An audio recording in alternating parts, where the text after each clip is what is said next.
Puspuso na ang paghahanda ng House Prosecution Panel sa impeachment trial laban kay Vice President Sara Duterte. Ayon kay House Lead Prosecutor Jervy Luistro, nag-aaral sila ngayon at tila bumabalik sa review para sa bar examinations.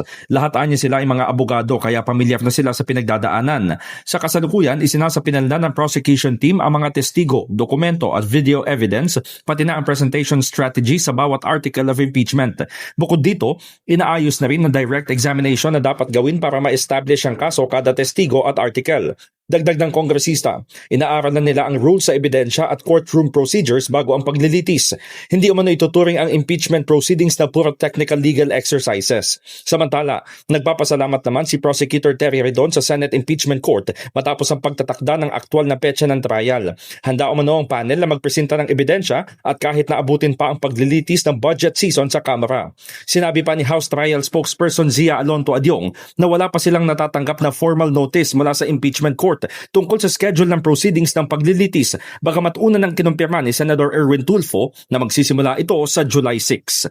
In the heart of changing lives, ako si Brigada Haji Caaminio ng 105.1 Brigada News FM Manila, the Music and News Authority.